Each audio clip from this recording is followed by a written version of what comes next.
Now then, in these Asiatic traditions, it is well recognized that people who get the knowledge that you're it may very well run amok. And therefore they always couple any method of gaining this, whether it is yoga, whether it is smoking something or drinking something or whatever is the method, they always couple it with a discipline. Now I know the word discipline isn't very popular these days, and I would like to have a new word for it, because most people who teach disciplines don't teach them very well. They teach it with a kind of violence, as if a discipline was something that is going to be extremely unpleasant and that you're going to have to put up with. But that's not the real secret of discipline. I would prefer to use the word skill. Discipline is a way of expression. Say you want to express your feelings in stone. Now stone doesn't give way very easily. It's tough stuff. And so you have to learn the skill or the discipline of the sculptor in order to express yourself in stone. So in every other way, whatever you do, you require a skill. And it's enormously important to understand that there is absolutely no possibility of having any pleasure in life at all without skill. Money doesn't buy pleasure, ever. Look, if you want to get stone drunk and go out and get a bottle of bourbon and down it, you can't do that except for people who have practiced the distiller's art. You can't even make love without art. Where I live in Sausalito, we have a harbor full of ever so many pleasure craft.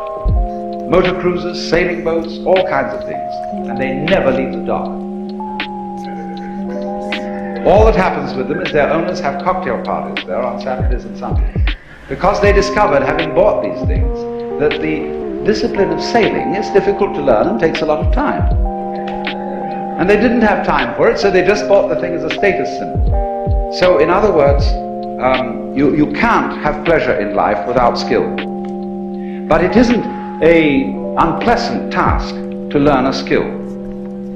If the teacher, in the first place, gets you fascinated with it, there is immense pleasure in learning how to do anything skillfully.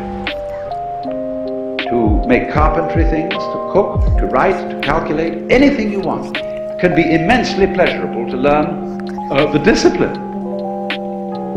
And it is completely indispensable. Because look, you may be a very inspired musician. I'm not a musical technologist, you see, and I regret it, but I'm a word technologist. But I can hear in my head all kinds of symphonies and all kinds of marvelous compositions, but I don't have the technique to write them down on paper and share them with somebody else. Too bad. Maybe next time around.